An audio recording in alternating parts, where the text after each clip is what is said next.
नमस्कार CSK news में आप सभी दोस्तों का एक बार फिर से बहुत बहुत स्वागत है। दोस्तों आज दिन भर की जो फटाफट ब्रेकिंग न्यूज़ निकल के आ रही है आपको बता दें। फिलहाल रिपोर्ट में एक बड़ा खुलासा हुआ है। भारत तोप और मिसाइलों से चीन से कहीं आगे निकल चुका है। ये रिपोर्ट में बड़ा खुलासा हुआ है। चीन पूरी तरीके से बौखलाया हुआ है। इसके बारे में आपको विस्तार से बताएंगे। इस बीच दूसरी बड़ी अपडेट निकल के आ रही है। आपको बता दें कि क्वाड मीटिंग के इतर टोक्यो में भारत और जापान के विदेश मंत्रियों की हुई मुलाकात। द्विपक्षीय संबंधों को लेकर चर्चा।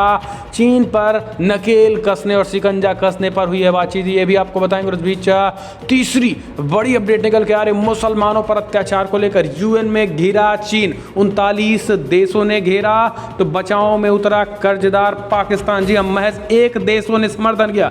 इस बीच चौथी बड़ी अपडेट निकल के आ रही है, विकसित देशों में तेजी से बढ़ रहा चीन के प्रति जबरदस्त नकारात्मक धारणा। जी हाँ, चीन के खिलाफ दुनिया भर में एक नकारात्मक प्रभाव पड़ रहा है। व्यापार को लेकर चीन को लग सकता है ऐतिहासिक झटका।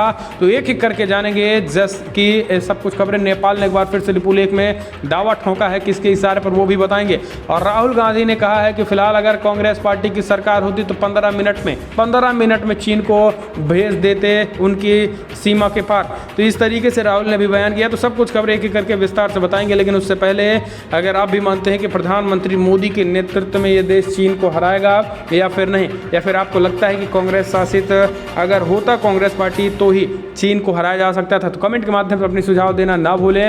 और अगर आपको भी इंडियन आर्मी में पूरी तरीके से गर्व है और भरोसा है तो इस वीडियो को जय हिंद लिखना मत भूलेगा कमेंट के माध्यम से, और चैनल को सब्सक्राइब कर। दरअसल पहली बड़ी अपडेट निकल के आ रही है। फिलहाल भारत मिसाइलों की ताकत, तोपों और टैंकों की ताकत से चीन से कई गुना आगे निकल चुका भारत।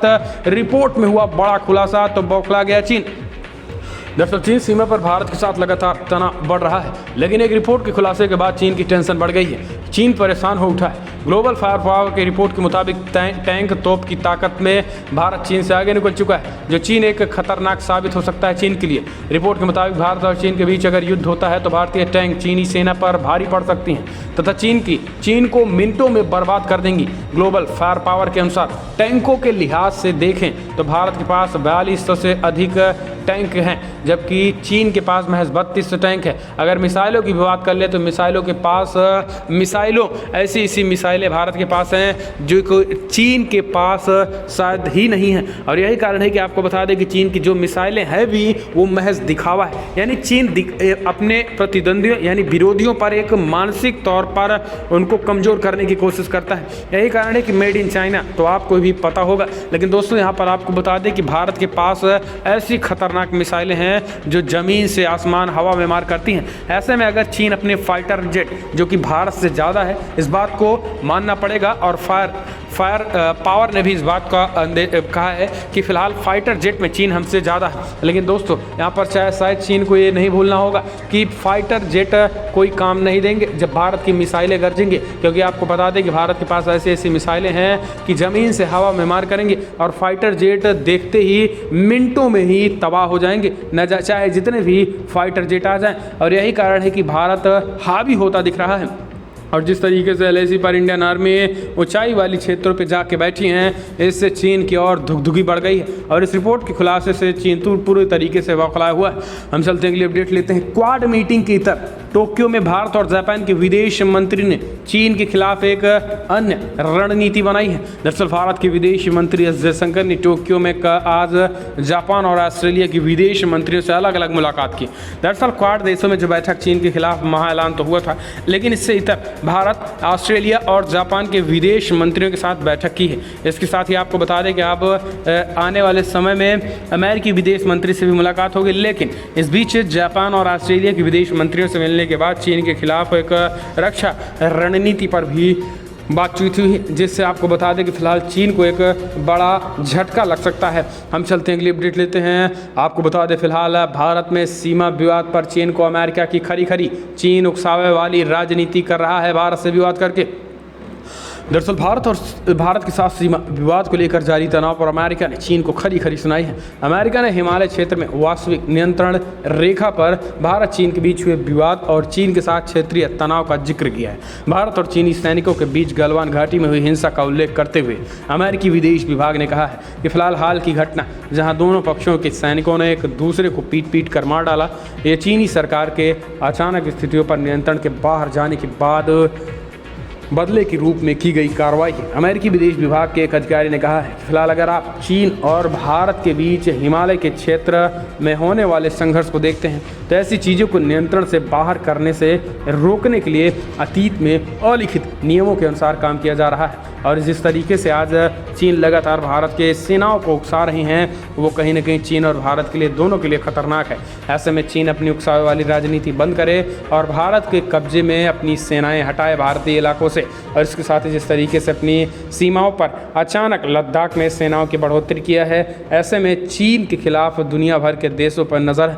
हम चलते हैं अगली अपडेट लेते हैं। मुसलमानों पर अत्याचार को लेकर यूएन में 39 देशों ने चीन को घेरा तो बचाव में उतरा कंगाल पाकिस्तान। संयुक्त राष्ट्र में चीन को भारी बेइज्जती हुई है। करीब 40 देशों ने जिनजियांग और तिब्बत अल्पसंख्यक समूहों पर अत्याचार को लेकर चीन को घेरा तो हांगकांग में नए राष्ट्रीय सुरक्षा कानून के मानवाधिकारों पर लड़ने वाले बुरे असर पर भी चिंता जाहिर की है। अमेरिका, कई यूरोपीय देश, जापान और अन्य ने भी चीन से कहा है कि फिलहाल वो संयुक्त राष्ट्र मानवाधिकार प्रमुख मिशेल बेचलेट और स्वतंत्र पर्यवेक्षकों को जिनजियांग में निर्बाध रूप से जाने दें। इसके साथ ही उइगर मुसलमानों और अल्पसंख्यक समुदायों के अन्य सदस्यों को कैद में डालना बंद करें।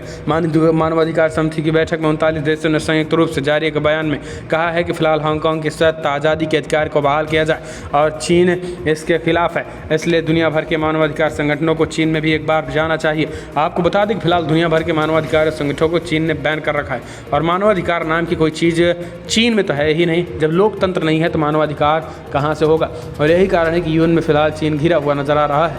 हम चलते हैं अगली अपडेट लेते हैं। आपको बता दें फिलहाल विकसित देशों में तेजी से बढ़ रही है चीन के खिलाफ नकारात्मक धारणा। जी हाँ, नहीं संभाल सकता है चीन। ब्रिटेन और ऑस्ट्रेलिया जैसे दुनिया के विकसित देशों में चीन के खिलाफ नकारात्मक धारणा तेजी से बढ़ रही है।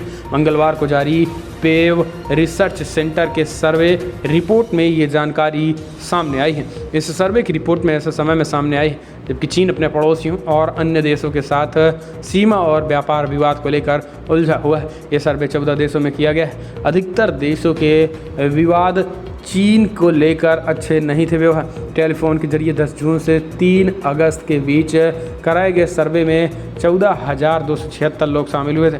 ऑस्ट्रेलिया में 81% लोगों की धारणा चीन के प्रति नकारात्मक रही।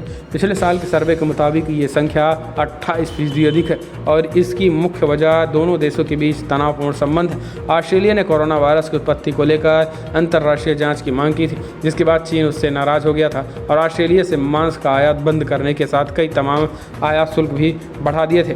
लेकिन यहाँ पर आपको बता दें कि इसके बावजूद चीन की झुंझलाहट में ये सब उठाए गए कदम अब चीन पर ही भारी पड़ते नज़र आ रहे हैं और चीन को व्यापार पूरी तरीके से डैमेज हो रहा है।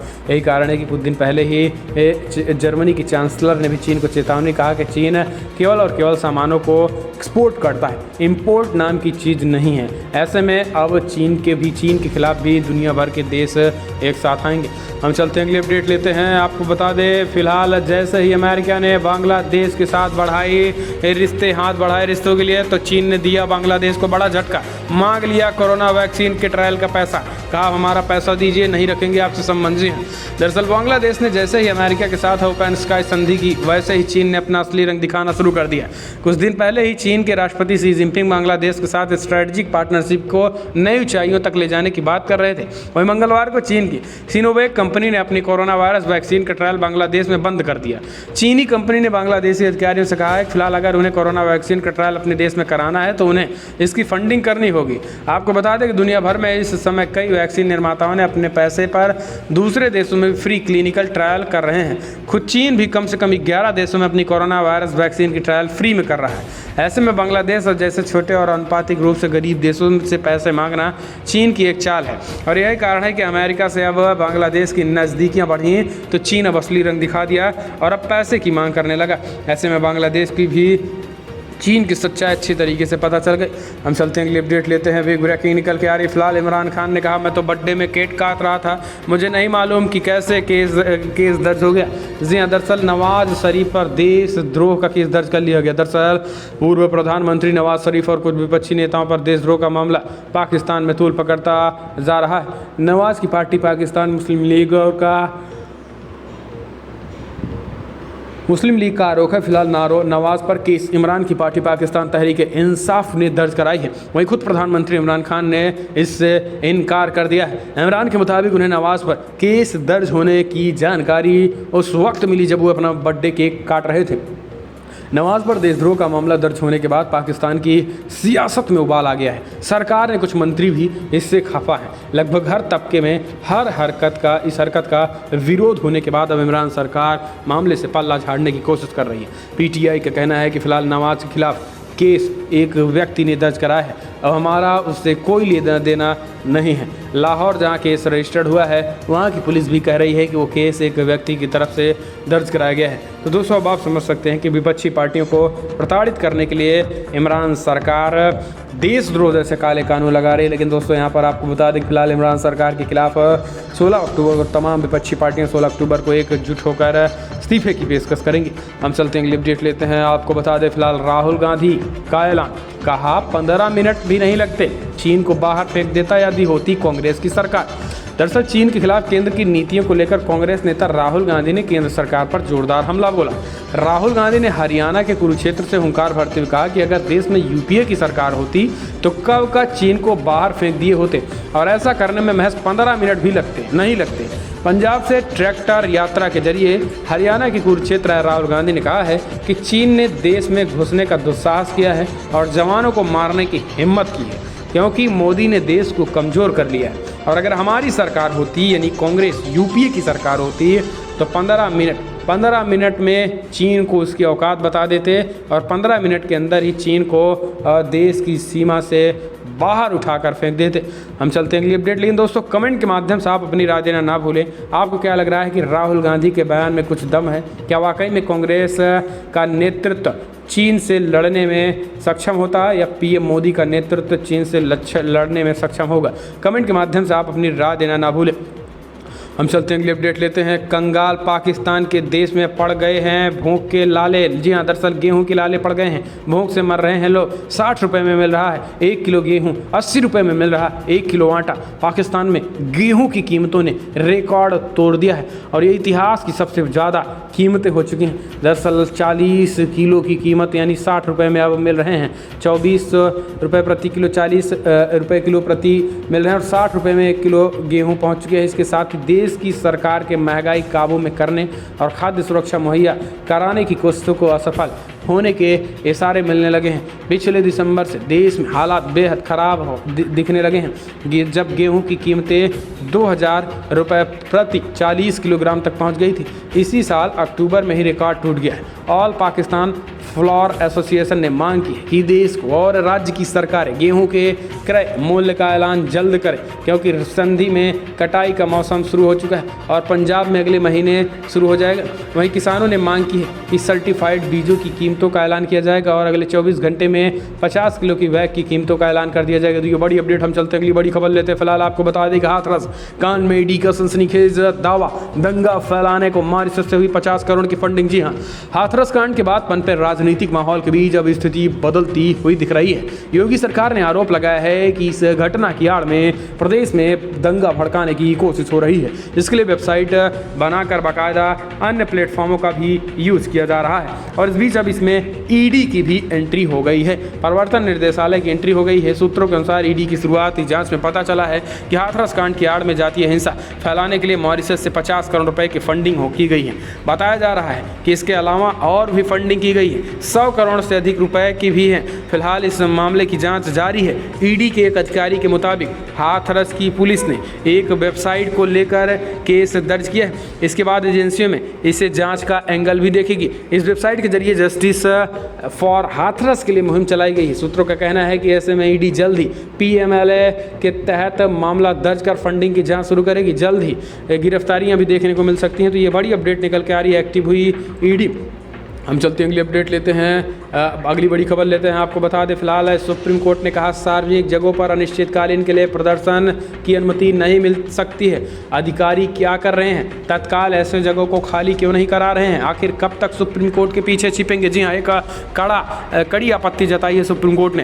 दरअसल शाहीन बाग सुप्रीम कोर्ट ने बुधवार को विरोध प्रदर्शन के दौरान सार्वजनिक स्थानों को अवरुद्ध करने को लेकर फैसला सुनाते हुए सख्त टिप्पणी की है। सुप्रीम कोर्ट ने कहा है कि सार्वजनिक स्थानों पर अनिश्चितकालीन के लिए प्रदर्शन नहीं किया जा सकता। कोर्ट का फैसला दिल्ली के शाहीन बाग में प्रदर्शनकारियों द्वारा नागरिकता संशोधन अधिनियम CAA का विरोध करने के दौरान सड़क यातायात को बाधित करने को लेकर आया। गौरतलब है कि इन विरोध प्रदर्शनों के दौरान प्रदर्शनकारियों द्वारा सड़क पर ही धरना दिया जा रहा था, जिस कारण से इस सड़क में आने जाने वाले लोगों को परेशानी का सामना करना पड़ रहा था। और इस बीच ये बड़ी अपडेट निकल के आ रही है कि सुनवाई के दौरान सुप्रीम कोर्ट ने कहा है कि विरोध प्रदर्शन के लिए शाहीन बाग जैसे सार्वजनिक स्थलों पर कब्जा करना स्वीकार्य नहीं है। शाहीन बाग इलाके में लोगों को हटाने के लिए दिल्ली पुलिस को कार्रवाई करनी चाहिए थी। अदालत ने कहा है कि सार्वजनिक स्थानों पर अनिश्चितकालीन तक कब्जा नहीं किया जा सकता है, जैसा कि शाहीन बाग में विरोध प्रदर्शन के दौरान हुआ है। अदालत ने कहा है कि प्रदर्शनकारियों को खुद कार्रवाई करनी होगी और ये अदालतों के पीछे छिप नहीं सकते हैं। लोकतंत्र को असहमति के साथ साथ चलते हैं। न्यायमूर्ति संजय किशन कौल की अध्यक्षता वाली पीठ ने कहा है कि कानून के तहत सार्वजनिक सड़कों और सार्वजनिक स्थलों पर कब्जे के अधिकार को तहत प्रदर्शन की अनुमति नहीं है। हम चलते हैं अगली अपडेट लेते हैं। वेग ब्रेकिंग निकल के आ रही है। विदेशी फंडिंग से देश में दंगा भड़काना चाहते थे 4 संदिग्ध देशद्रोह की धारा में FIR दर्ज। जी हाँ, दरअसल यूपी के मथुरा जनपद के मांट टोल प्लाजा पर कार में पकड़े गए 4 संदिग्ध हाथरस में कवरेज के बहाने माहौल बिगाड़ने जा रहे थे। इनका संबंध PFI यानी पॉपुलर फ्रंट ऑफ इंडिया और CFI campus front of India है संगठनों में, और इन्हें कोर्ट में पेश किया गया, जहां 14 दिनों की न्यायिक हिरासत में जेल भेज दिया गया। वहीं पुलिस ने एक कथित पत्रकार और 3 अन्य लोगों के खिलाफ देशद्रोह की मामला दर्ज कर दिया है। मथुरा पुलिस द्वारा हाथरस में शांति भंग करते समय जाने पर गिरफ्तारी में 4 संदिग्धों के खिलाफ धार्मिक उन्माद फैलाने और दंगा भड़काने की साजिश रचने, देशद्रोह, विदेशी फंडिंग का देश विरोधी गतिविधियों का संचालन करने मुकदमा दर्ज किया गया है। और इसी मामले में उप निरीक्षक प्रबल प्रताप सिंह ने बुधवार को थाना मांट में मुकदमा भी दर्ज कराया है। तो ये बड़ी अपडेट निकल के आ रही है, योगी सरकार की बड़ी कार्रवाई। हम चलते हैं अगली अपडेट लेते हैं। राजस्थान में एक बार फिर से सियासी संकट के संकेत। सचिन पायलट के मीडिया मैनेजर पर दर्ज हुआ FIR। जी हाँ, दरअसल राजस्थान में एक बार फिर से सियासी हलचल तेज हो गई है। सूबे की अशोक गहलोत सरकार ने एक बार फिर से सचिन पायलट के खिलाफ मोर्चा खोल दिया है। ताज़ा मामला सचिन पायलट की मीडिया मैनेजर से जुड़ा है। दरअसल पायलट के मैनेजर के खिलाफ पुलिस द्वारा IT एक्ट के तहत केस दर्ज किया गया है। पूरे मामले को सुलझाने के लिए आपको कुछ महीने पीछे जाना पड़ेगा, जब सचिन पायलट और मुख्यमंत्री अशोक गहलोत के बीच विवाद की खबरें सुर्खियां बनी हुई थी। आपको बता दें कि इस दौरान पायलट खेमे की तरफ से जैसलमेर के होटल में विधायकों के फ़ोन टैप किए जाने के आरोप लगाए गए थे। इस मामले में सचिन पायलट की मीडिया मैनेजर लोकेन सिंह पर जयपुर पुलिस ने मुकदमा दर्ज कर दिया है और बताया गया है कि घटना 7 अगस्त को ही हुई और इस संबंध में 6 अक्टूबर को मामला दर्ज किया गया था। तो ये बड़ी अपडेट निकल के आ रही है। पुलिस के इस फैसले से हर कोई हैरान भी है। हम चलते हैं अगली अपडेट लेते हैं। आपको बता दें फिलहाल ड्रग्स मामले में रिया चक्रवर्ती को मिल गई जमानत। भाई सौबिक अभी भी जेल में रहेंगे। जी हाँ, दरअसल बॉलीवुड अभिनेता सुशांत सिंह राजपूत मौत मामले में सामने ड्रग्स एंगल में गिरफ्तार रिया चक्रवर्ती को बॉम्बे हाईकोर्ट ने जमानत दे दी है। रिया के अलावा 2 और आरोपियों को जमानत दे दी गई है और उनके भाई सौबिक चक्रवर्ती और अब्दुल्ला वासित परिहार को जमानत नहीं मिली है। बॉम्बे हाईकोर्ट ने वीडियो कॉन्फ्रेंसिंग के जरिए सुनवाई करते हुए इस मामले पर अपना फैसला सुनाया। अदालत ने सुबह 11 बजे इस मामले पर सुनवाई की और तुरंत अपना फैसला सुना दिया। रिया चक्रवर्ती के अलावा जिन 2 लोगों को जमानत दी गई है उसमें दीपेंद्र सावंत, सैमुअल मिरांडा शामिल हैं। वहीं रिया के भाई सौबिक चक्रवर्ती और अब्दुल वासित परिहार की जमानत याचिका को हाईकोर्ट ने खारिज कर दिया है। ये बड़ी अपडेट निकल के आ रही है। हम चलते हैं अगली बड़ी खबर लेते हैं। फिलहाल दोस्तों आपको बता दें कि राजस्थान चूरू में भी युवती से 3 जगहों पर 8 दिन तक कई लोगों ने किया दुष्कर्म। गहलोत सरकार सवालों के घेरे में। राजस्थान में दुष्कर्म की घटनाएं रुकने का नाम नहीं ले रही हैं। अब 12 का मामला ठंडा नहीं हुआ कि राज्य में एक और दुष्कर्म की घटनाएं सामने आई हैं। ताज़ा मामला चूरू जिले का है, जहां 19 वर्षीय युवती को अगवा कर आरोपियों ने सामूहिक दुष्कर्म की घटना को अंजाम दिया है। बताया गया है कि सामूहिक दुष्कर्म की इस घटना में 9 आरोपी शामिल हैं। पुलिस ने इनके खिलाफ विभिन्न धाराओं के तहत मामला दर्ज कर लिया है। मिली जानकारी के अनुसार आरोपियों ने पीड़िता को अगवा कर 8 दिनों तक उसके साथ अलग अलग जगहों पर ले जाकर दुष्कर्म के जघन्य अपराध को अंजाम दिया था। तो ये राजस्थान सरकार गिर गई। तो दोस्तों फिलहाल बड़ी खबरों में थे इतना ही, लेकिन अगर आपको वीडियो पसंद आया तो लाइक कर, शेयर करें, कमेंट के माध्यम से आप अपनी राय देना ना भूले। इस वीडियो में इतना ही। जय हिंद, वंदे मातरम।